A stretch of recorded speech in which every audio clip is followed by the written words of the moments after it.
Selamat pagi Bapak Ibu Saudara yang kasih dalam Tuhan Yesus Kristus. Pagi hari ini sebelum kita mendengarkan renungan firman Tuhan, kita akan masuk dalam hadirat Tuhan, memuji dan menyembah Tuhan. Hanya Yesus yang kita perlukan dan hanya Yesus yang kita andalkan dalam hidup kita.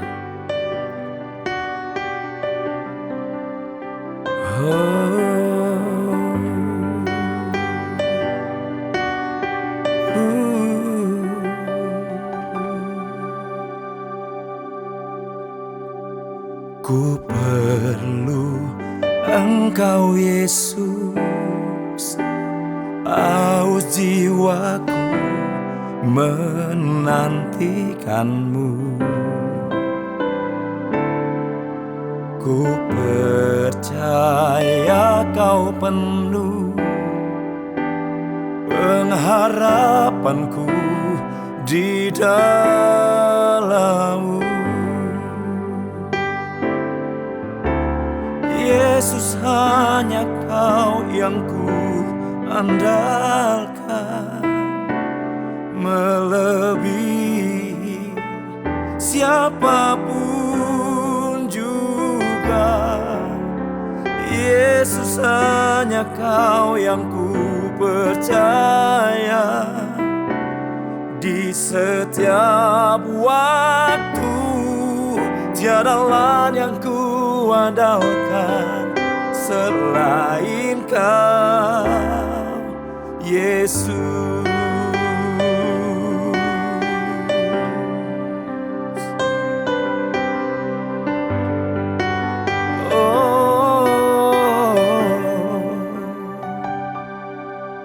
Ku perlu Engkau Yesus, aus jiwaku menantikan-Mu.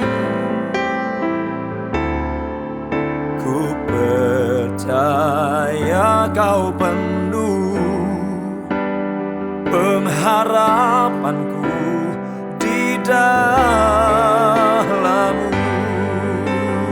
Oh Yesus, hanya Kau yang ku andalkan, melebihi siapapun juga. Yesus, hanya Kau yang ku percaya. Di setiap waktu tiada lain yang ku andalkan selain Kau. Oh Yesus, hanya Kau yang ku andalkan, melebihi siapapun juga. Yesus, hanya Kau yang ku percaya. Di setiap waktu tiada lain yang ku andalkan selain Kau, Yesus. Hikmat-Mu lebih pikiranku, jalan-Mu di atas segala jalanku. Tinggi dan dalamnya kasih-Mu, hanya Kau Yesus yang ku andalkan. Hikmat-Mu lebih pikiranku, jalan-Mu di atas segala jalanku. Tinggi dan dalamnya kasih-Mu, hanya Kau, Yesus yang ku andalkan.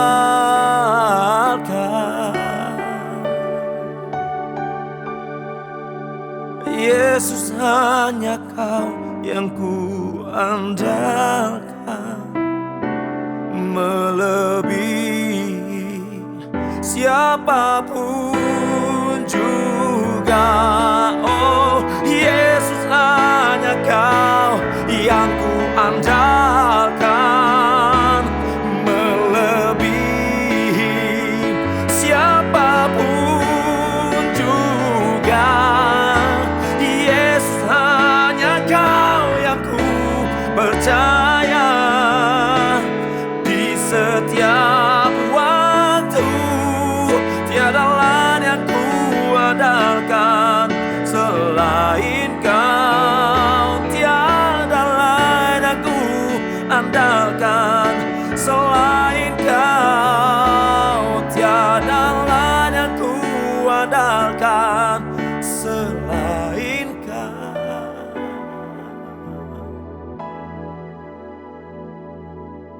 Yesus.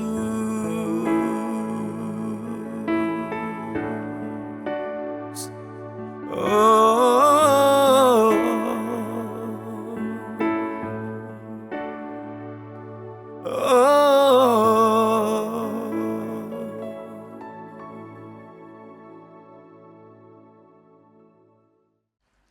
Haleluya, puji Tuhan, shalom, selamat pagi saudara-saudara yang dikasihi oleh Tuhan. Pagi hari ini kembali kita akan merenungkan firman Tuhan.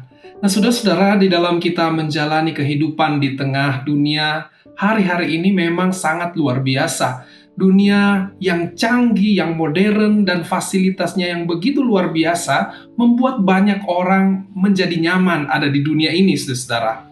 Tetapi di sisi lain, kalau kita melihat bahwa keadaan dan situasinya juga sangat luar biasa. Kita melihat kejahatan terjadi di mana-mana, sakit penyakit bermunculan, dan masalah-masalah lainnya yang terjadi di tengah-tengah dunia ini. Saudara-saudara, jika kita menjalani hidup dengan kekuatan, dengan kepintaran kita pasti tidak akan mampu. Khususnya di dalam iman kita kepada Tuhan Yesus. Mungkin kita berkata bahwa, oh tidak, saya akan tetap percaya kepada Tuhan apapun yang terjadi. Ya, saudara, mungkin sekarang kita dengan pede akan berkata demikian. Tetapi belum tentu besok, lusa, atau seterusnya, saudara-saudara. Ketika ada tantangan datang dalam kehidupan kita, ketika ada godaan, ketika ada cobaan, ya itu bisa menggoncang iman kita kepada Tuhan Yesus. Ya, kita pasti tidak akan mampu, Bapak Ibu Saudara. Untuk itu kita perlu penolong, ya, supaya apapun yang terjadi dalam hidup kita, situasi apapun yang kita lewati, kita tetap kuat dan kita tetap mampu teguh dalam iman kita kepada Tuhan Yesus. Ya, tanpa Tuhan, tanpa penolong, kita tidak akan mampu. Saudara-saudara, pertanyaannya, siapa yang bisa menolong kita, ya, supaya kita tidak jatuh, ya, supaya kita tetap fokus kepada iman kita kepada Tuhan. Saudara-saudara, kita baca di dalam kitab Injil Yohanes pasal yang ke-14, ayat yang ke-16, saya akan bacakan demikian. Aku, Yesus, akan minta kepada Bapa, dan Ia akan memberikan kepadamu seorang penolong yang lain, supaya Ia menyertai kamu selama-lamanya, yaitu Roh kebenaran. Dunia tidak dapat menerima Dia sebab dunia tidak melihat Dia dan tidak mengenal Dia. Tetapi kamu mengenal Dia sebab Ia menyertai kamu dan akan diam di dalam kamu. Saudara-saudara yang dikasihi oleh Tuhan, ya, seperti yang dikatakan ayat ini bahwa penolong itu adalah Roh Kudus. Ya, kalau kita membaca keseluruhan dari pasal ini, ya Dia adalah pribadi Allah yang dijanjikan untuk datang dan tinggal di dalam kehidupan manusia. Dan Dia siap menjadi penolong bagi kita. Ya, dan Dia akan menyertai kita, Bapak Ibu Saudara. Untuk apa, saudara? Dia mau menolong kita dalam hal apa? Ada 4 poin di sini yang saya catat. Yang pertama, Dia akan menolong kita supaya kita mampu mempertahankan iman kita kepada Yesus. dalam situasi apapun, keadaan apapun, ya, sampai kita menghembuskan nafas terakhir, ya, Dia akan menjadi penolong kita. Karena melewati dunia ini ada banyak yang bisa menggoncang iman kita. Saudara-saudara, penuh dengan Roh Kudus, satu-satunya kunci untuk kita bisa bertahan dalam iman kita. Nah, saudara-saudara yang dikasih Tuhan, yang kedua, kita ditolong dalam hal apa? Ya, yaitu Dia akan mengajari kita, Dia akan memimpin kita untuk hidup di dalam kebenaran.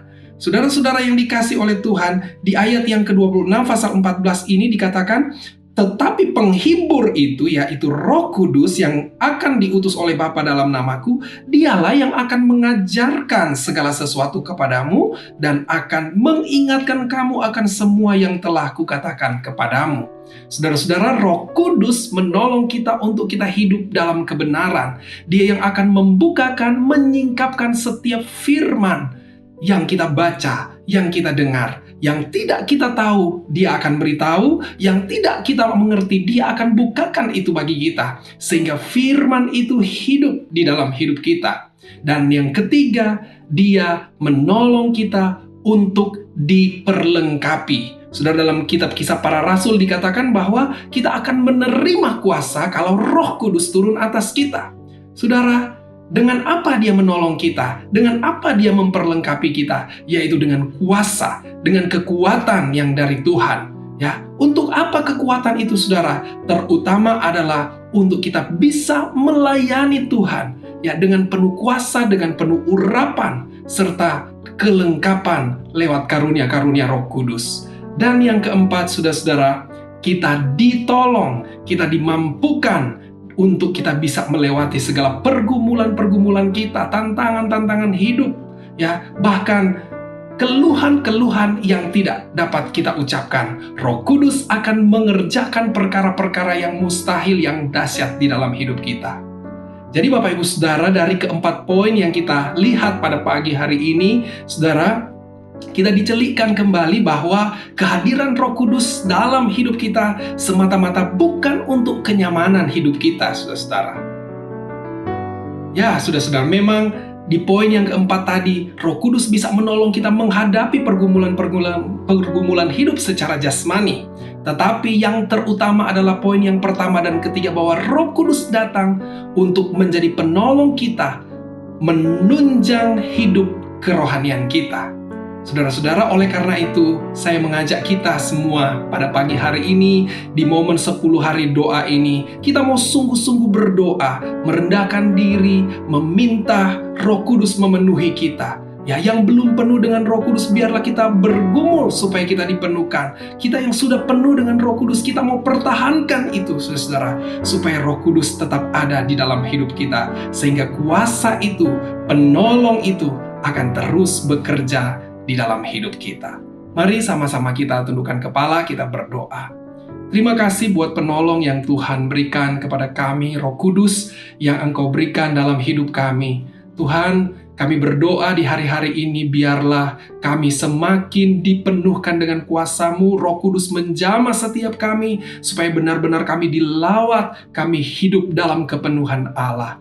Terima kasih Bapa, sehingga kami mampu menjadi anak-anak Tuhan yang militan, yang tetap teguh iman kepada Tuhan sampai Engkau datang kembali. Terpujilah nama Tuhan. Inilah doa kami pagi hari ini. Kami percaya berkat Allah, penyertaan Tuhan, kuasa Roh Kudus menjadi bagian kami. Terima kasih di dalam nama Tuhan Yesus Kristus. Haleluya.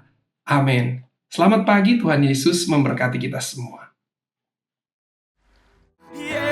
Hanya Kau yang ku andalkan, melebihi siapapun juga. Yesus, hanya Kau yang ku percaya. Di setiap waktu tiada lain yang ku andalkan selain Kau, tiada lain yang ku